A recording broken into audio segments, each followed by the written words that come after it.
Hey, good morning everyone. Hey, this morning we're in the garage and we're going to be changing the oil on a 2008 GMC Canyon. This truck has got 173,000 miles on it, and it's my youngest son Calvin's, and he's still in bed sleeping. And we're going to change the oil on it so we can take it to the dump, because I used to pay for a dumpster and now Calvin is my dumpster. He takes everything to the dump for me. So I'll give you a little look around the truck here.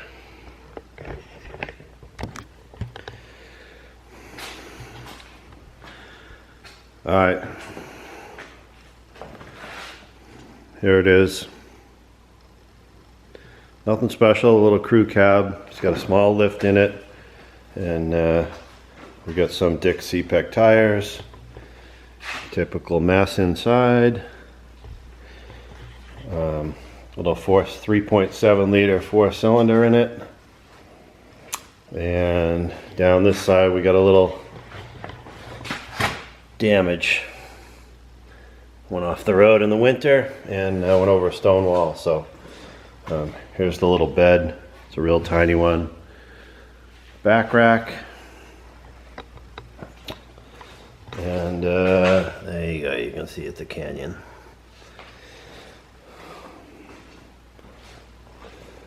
I'm gonna set you guys on the floor here and see if we can get a look at that oil pan. Alright, we're under the truck here, and I got a light on the drain plug.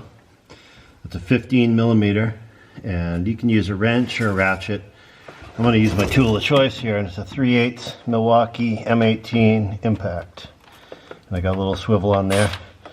I'm just going to bump it a little bit. Guess it wasn't very tight.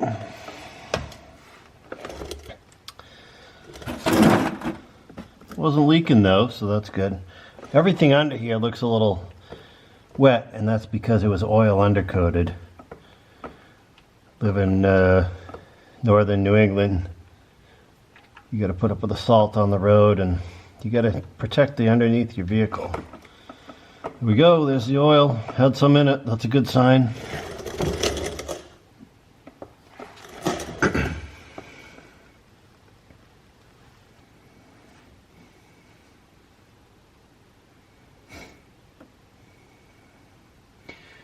We're going to let that drain for a little bit, and we'll come back and get the filter off of there.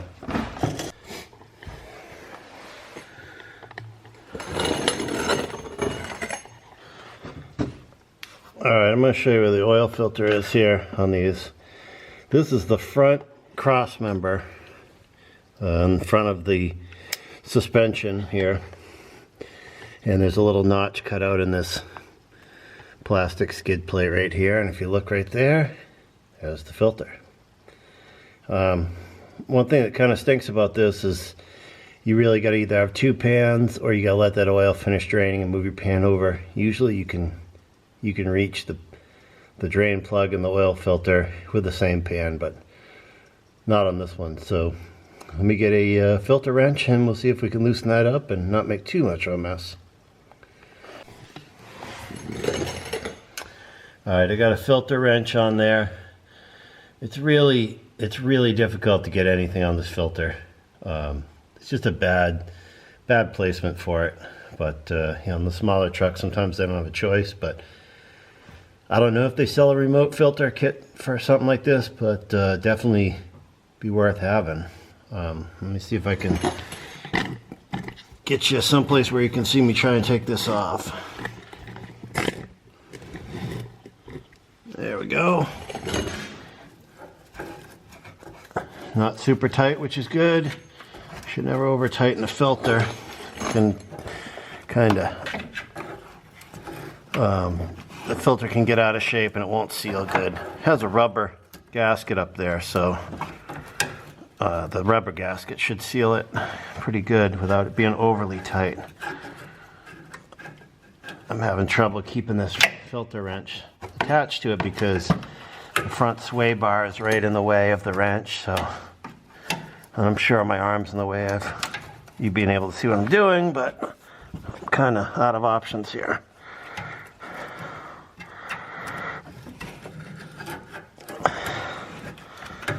Let's see, that's enough.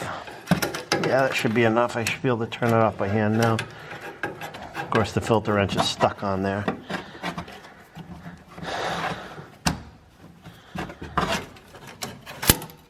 There we go. Spin this off. I did get a little pail here to catch the oil.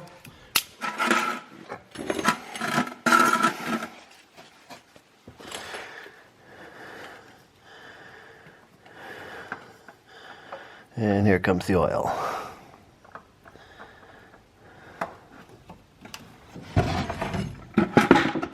And we got quite a bit on the floor. Okay.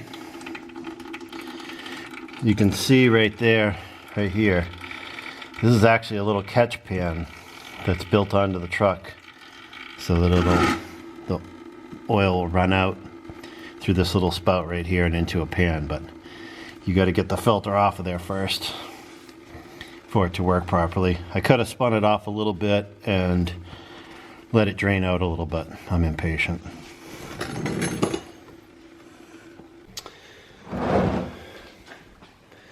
Okay, so what we got is the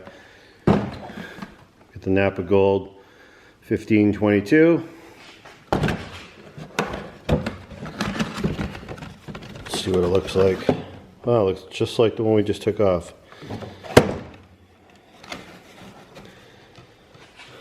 So that's our filter.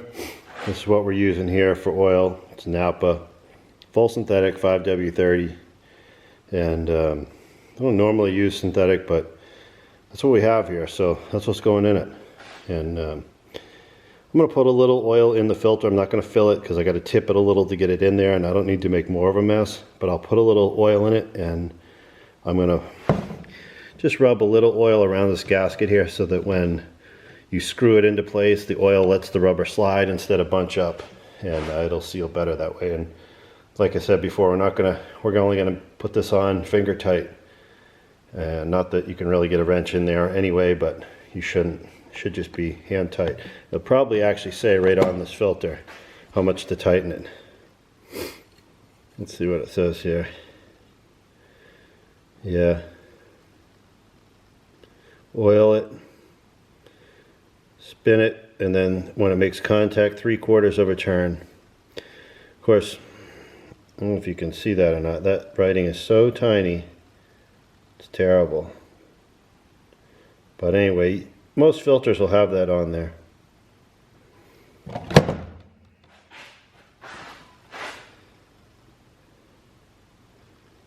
Slow focus. Wow. Okay, so that's what the filter base looks like. You can see that there's no rubber gasket left on there. You can see the metal. Sometimes when you spin the filter off, that rubber piece on the top of the filter will stick. And I've seen it where if you don't look, you screw the filter back on and you'll have 2 rubber gaskets there and it doesn't seal, and you'll see a big puddle of oil the minute you start it. So it's always good just to look in and see. And if you can't look in and see, just feel around up in there and make sure that there's no rubber gasket. So I got the new filter here and we'll slip it on.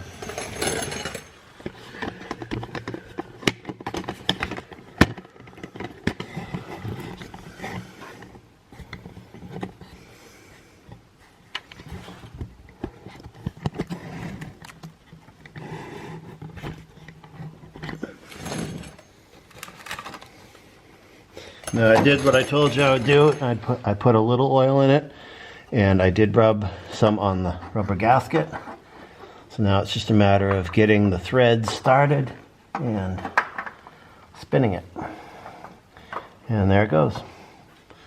It's spinning on like a dream. So I'm just going to take it about 3/4 of a turn, which is basically about as tight as you can put it easily with your hand. And that's all set now. Just wipe up a little of the excess oil, only because I don't want it dripping on my floor here. But the oil really doesn't hurt anything. It, like I said earlier, helps protect the steel from the salt. You can see this steel all looks brand new under here, because it's had a little oil on it its whole life. Okay, we got to go put the drain plug back in. That's just about done dripping. Alright, we'll throw the drain plug back in now, and we're not going to worry about those few little drips there. It's impossible to get all of the oil out unless you want to flush it somehow, and that's just not necessary. So, see if I can get you a little light. And we're just going to, I wiped this plug down, it's clean. The surface here is clean. A little oil is going to help us tighten it up. And like I told you before, my favorite tool, my 3/8 M18 Impact. That's it. Just a little bump. That's all it needs. You don't want it super tight. Okay. Our work under here is done. Alright, so I got the owner's manual out here, and I'm on the capacities and specifications page. We know this is a 3.7 liter 4-cylinder. So we come down here to engine oil with filter. Sorry about that. And it says 3.7 and 5.3, 6 quarts. So that's what we're going to put in and see what happens when we do. Alright, let's fill this with oil and see how it runs.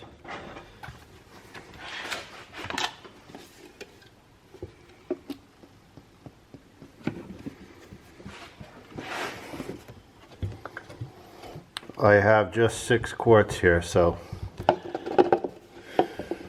when get them all in there, we'll check the dipstick, we'll run it, and see what we need to do beyond that.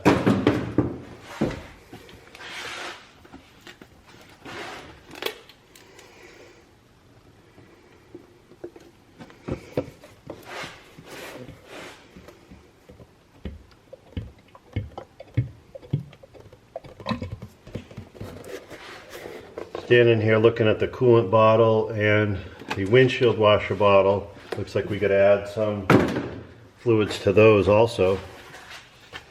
I'll show you that in a second.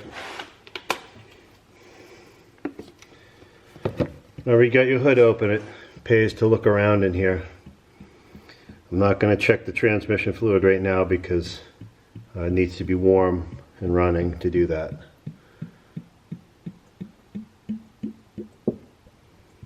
We could pull the dipstick and see that there's some in it, but really don't have any way of knowing if it's accurate until it's warm and running. The fluid in the transmission has to be warm because it expands, and you don't want to have too much in there, otherwise it'll blow out all over the place. And you don't want to have too little in there because you ruin your transmission.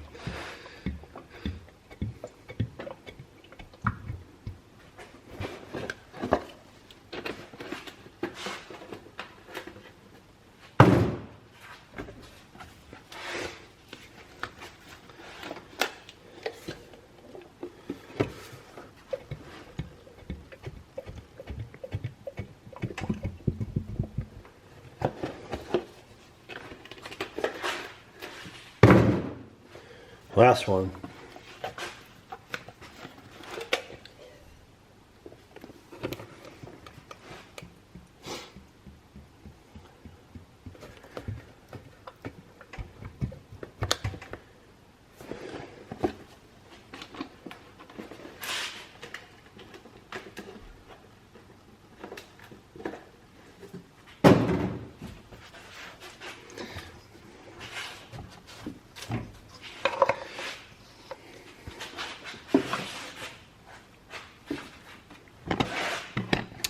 Let's take a look at the dipstick here. We'll see what we got in there. So you always have to take it out, wipe it off, and we just put 6 quarts of oil in the top of the engine, so it needs a couple minutes to get to the bottom, but let's just see if we got enough in the safe range to start the engine. And it looks like, you probably can't see it on camera, but that is above the full mark, which is where it should be because the filter is not full.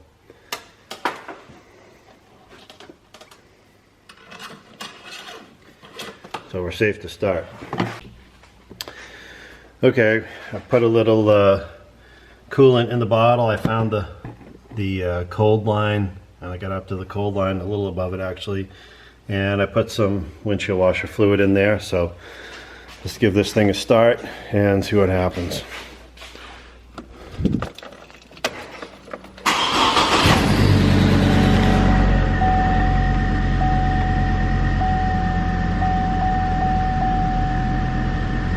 So we got low tire pressure light and service something, and the message change the oil, so we have to what we'll do is we'll look through the manual and see how to reset the oil, the service interval.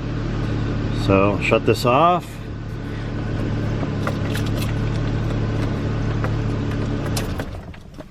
And we'll check the oil again.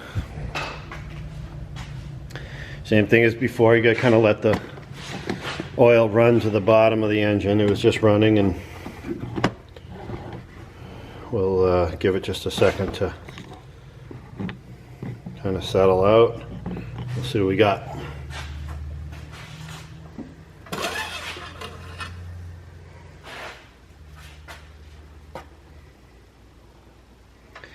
Cleaned it off, stick it back in. Let's see what we got.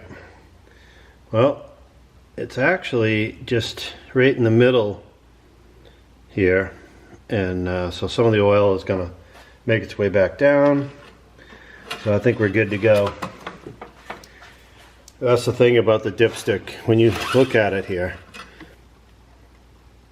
that's a range. So this would be low, this would be high. So anywhere in that range is fine. It doesn't have to be right at the high mark. And I think when this all settles out, it'll be pretty close to it, but it's definitely good enough to drive at the moment.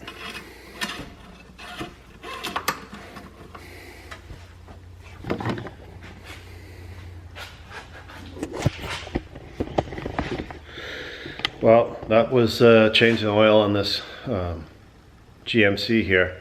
And I got one other question. We made quite a few videos here in the garage, so my wife has given me kind of a hard time about these posters. So let me know in the comments if you think we should take these posters down.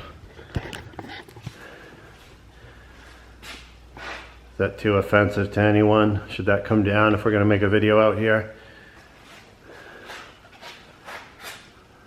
Just some signs and posters. So let me know. Hey, thanks for watching, and I don't know if we'll be outside or in the garage next time, but see you on the next one.